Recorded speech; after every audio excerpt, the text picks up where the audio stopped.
మృగనయానలతో వాలు చూపులతో గుండె గిల్లుతున్న కొంటె లేడీ జాన్వీ కపూర్ టాలీవుడ్లో ఎన్టీఆర్, రామ్ చరణ్ లాంటి అగ్ర హీరోల సరసన నటిస్తున్న సంగతి తెలిసిందే. ఎన్టీఆర్ దేవరతో తెలుగు చిత్రసీమలో అడుగు పెడుతున్న ఈ నవయవ్వని, బుచ్చిబాబు స్పోర్ట్స్ డ్రామాలో చరణ్ సరసన నటించేస్తోంది.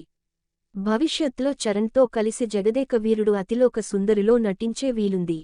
ఇదిలా ఉంటే జాన్వీ కపూర్ నటించిన బ్యాక్కుటేషన్ మిస్టర్ మరియు మిసెస్ మహి బ్యాక్కుటేషన్ ఇటీవలే విడుదలైన సంగతి తెలిసిందే.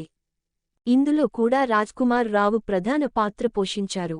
ఈ చిత్రానికి ప్రేక్షకుల నుంచి మిశ్రమ స్పందన వచ్చింది. అయితే జాన్వీ నటనకు మంచి పేరొచ్చింది.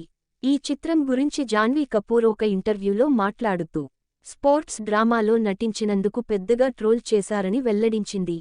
ఒక వైద్యుడు సోషల్ మీడియా ఖాతాలో క్రికెట్ ఆధారిత సినిమా చేయడానికి చెత్త అభ్యర్థి అని తనను ట్రోల్ చేసినట్టు జాన్వీ వెల్లడించింది. జాన్వీ కపూర్ ఈ చిత్రం కోసం చాలా కష్టపడి 1 సంవత్సరం పాటు క్రికెట్ ఆడటం నేర్చుకుంది. క్రికెట్ ప్రాక్టీస్ చేస్తున్నప్పుడు తన భుజాలకు కూడా గాయమైంది. క్రికెట్ ప్లేయర్గా తన నట ప్రదర్శనకు నిజానికి చాలా మంది నుంచి ప్రశంసలు కురిశాయి. క్రిటిక్స్ సైతం ప్రశంసించారు. అయితే సదరు వైద్యుడి అభిప్రాయం వేరుగా ఉంది.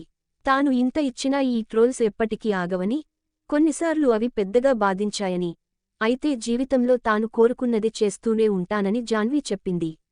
ధడక్ చిత్రంతో కథానాయికగా కెరీర్ ప్రారంభించిన జాన్వీ కపూర్ పలు చిత్రాల్లో అవార్డ్ విన్నింగ్ ప్రదర్శనతో ఆకట్టుకుంది. ఇప్పుడిలా సడన్గా ట్రోలింగ్ని ఎదుర్కొన్నానని తెలిపింది.